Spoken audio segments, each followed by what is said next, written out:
কিন্তু আমার একটা ওয়ান কন্ডিশন আছে। আমি বলবো, কি বলবো? ওর নাম হচ্ছে প্রসেনজিৎ। আর আমাকে কত সহ্য করতে হবে বলো তো।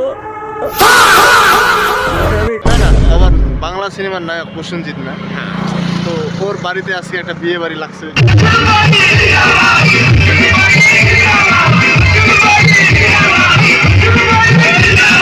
বিয়ের গাড়ি বস। ভাই আমার বিয়েটা হইল না সালার। আমার বিয়েটা হইল না সালার। আমরা সিঙ্গেল, আমরা কি কখনো ফুল দেওয়া গাড়িতে আমরা সাথে যাইতে পারবো না? টুপি পরতে পারবো না বস? আমরা কি গেটের মধ্যে তারা কি লাল ফিতা কাটতে পারবো না? সালার আমাদেরকে কি কেউ মিষ্টি শরবত খাওয়াবে না? মিষ্টি শরবতের নাম করে আমাদেরকে ঝাল টক শরবত খাওয়া দিবে। আমরা একাকার অবস্থা কি আমাদের হবে না এগুলা? Side please. সাইড।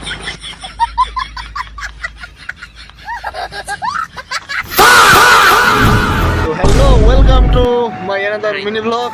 আর এখন আমি আছি আর আমি আপনাদের মাঝে একটা মজাকর বা হাস্যকর বিষয় নিয়ে আসছি আর কি আপনাদের কাছে উপস্থাপন করবো আমি। যেটা হচ্ছে কি, যেটা তুমি শোনার জন্য আগ্রহ করে আসো, তুমি যেটা শুনতে চাও সেটাই আমি তোমাকে শোনাবো। কিন্তু আমার একটা ওয়ান কন্ডিশন আছে। যেটা হচ্ছে কি, আমি বলবো, কি বলবো? কি বলবে? কি বলবে? সিরিয়াসলি বলবে? বলবো মানে একদম শিওরলি বলো, বলবে ও? হ্যাঁ বলবো। বলবে? বলবে কি না?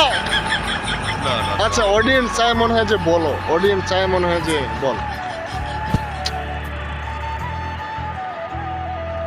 তো তোমরা কি বিষয়ে শুনতে চাও সেটা আমাকে শুধু খালি বল, তোমাদেরকে শোনাবো কি বিষয়ে শুনতে যাচ্ছ। তো ওরা এখন কিভাবে কথা বলবে? ওরা কমেন্টে জানাবে, তারপর না পরবর্তীতে আমরা এটা জানতে পারবো। এখন তো ওরা কোনো কিছু বলতে পারবে না। আসলে এখন আমাদের যেটা ইচ্ছে এটাই আমাদেরকে বলতে হবে। এখন তো কোনো কিছু থিঙ্ক করতে পারতেছি না, মাথার মধ্যে আসতেছে না। তো আমি এখন কিছু বললাম না, আবার আপনাদের কাছে কিছু করতে সময় নিলাম।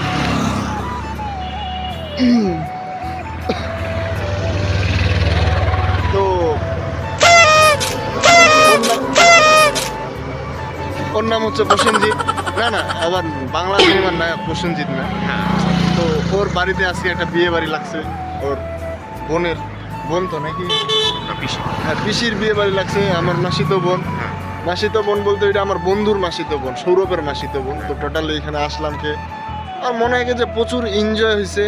আর ঘুরতে আসা, এইমাত্র আমরা ঘুরতে আসলাম।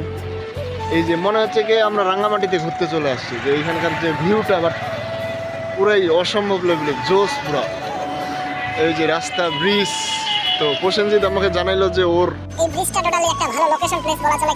এখানে মানুষজন আসে পিকনিক করার জন্য। সবাই এই কন্ডিশনে আমরা আসছি। তো আমার তো ভালো লাগতেছে। তুমি কেমন লাগতেছে আসলে? হ্যাঁ, আমারও আজকে অনুভূতিটা খুব এক্সাইটেড, যেটা আমি কল্পনার মধ্যে আসছিলাম না, কিন্তু আসলাম।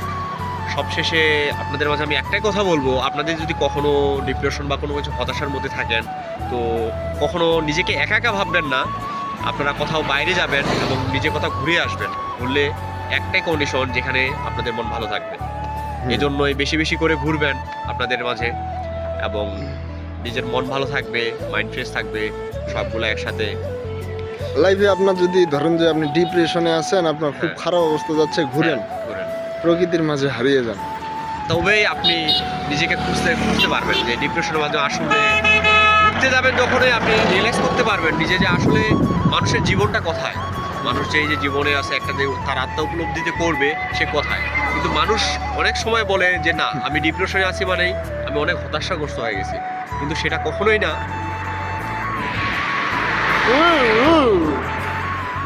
আমরা গরিব মানুষ, আমরা বাইকে আসি। আমরা গরিব মানুষ, আমরা বাইকে আসি। তো আমাদের থেকেও ইনার অবস্থা দেখেন। আবার এই যে দেখছেন, উনি সাইকেলে করে যাচ্ছে। তো ওই সাইকেলের অবস্থানটা দেখে মনে হচ্ছে নাকি যে আমরা বাইকে আছি, আমাদের অবস্থানটা ভালো? হ্যাঁ, আমরা যে জায়গায় আসি বস, সেটা নিয়ে সন্তুষ্ট থাকি নাকি? 4 চাকা গেল, আমরা বাইকে আসি, আবার সাইকেল গেল, যেটা নিয়ে আসি সেটা নিয়ে সন্তুষ্ট থাকা উচিত। উনি সাইকেল নিয়ে সন্তুষ্ট, আমরা বাইক নিয়ে সন্তুষ্ট। এই যে বিয়ের গাড়ি বস।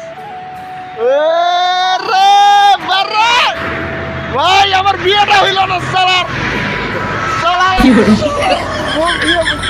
বরযাত্রী সালার আমার বিয়েটা হইল না সালার কি এক বিষয় নিজের মধ্যে আমরা সিঙ্গেল মানে আমরা কি কখনো ফুল দেওয়া গাড়িতে আমরা সাথে যাইতে পারবো না না সেটাই তো আমরা কি কথা টুপি পরতে পারবো না বস আমরা কি গেটের মধ্যে তারা কি লাল ফিতা কাটতে পারবো না গাইতে সালার আমাদেরকে কি কেউ মিষ্টি শরবত খাওয়াবে না মিষ্টি খাওয়াবে না। শরবতের নাম করে আমাদেরকে ঝাল টক শরবত খাওয়া দিবে আমরা একাকার অবস্থা কি আমাদের হবে না এগুলা সাইড প্লিজ ওকে করে ভাই সাইড জীবনে সাইড দিতে দিতে জীবনটা সে একদম দশাড়ায় নরম অনেক সাইড দিয়ে ফেললাম। মানুষকে সাইড দিতে দিতে বাড়িতে আর হয় না এই লাইফের একাকার অবস্থা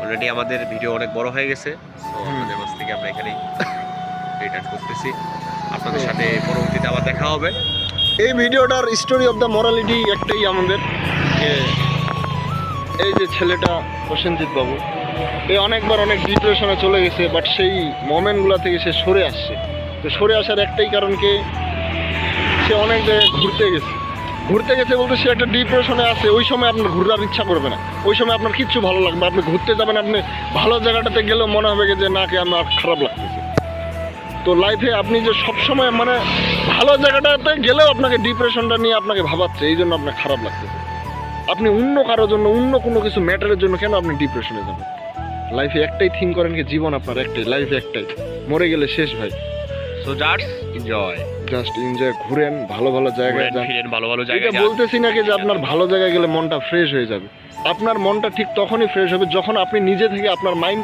সেট আপটাকে মনটাকে ফ্রেশ করতে চাইবেন তাই না তো এক্স্যাক্টলি চাই তো ওকে ঠিক আছে ঠিক আছে তো সবাই খুব ভালো থাকেন আমি পীরগঞ্জে আসছিলাম জাস্ট একটা স্মৃতিস্বরূপ আমি এই এই ভিডিওটা। ব্লগটা আমি রেখে দিলাম তো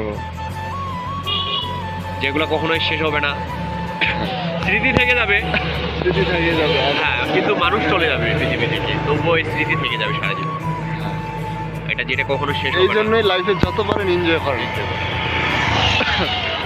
তো ঠিক আছে ঠিক আছে আপনাদের সবার জন্য বেস্ট অফ লাক টাটা আর কেমন লাগলো আমাদের ভিডিওটা টোটালি সব কিছু মিলে হ্যাঁ একটা কমেন্টে জানাই দিয়ে আর আমি জানি যে আপনাদেরকে ওই যে বরের যে গাড়িটা গেল এইটা মনে হয় ভালো লাগছে মানে এইটা তো আপনাদেরকে ভালো লাগবে মানে আমাদের বিয়ে হয় না আমরা দুঃখে আছি মানুষের দুঃখ দেখলে আপনাদেরকে হাসি পায় না মানে সুখ লাগে তখন আনন্দ লাগে কি আর আচ্ছা ঠিক আছে যা ঠিক আছে টাটা টাটা বাই বাই হবে না টাটা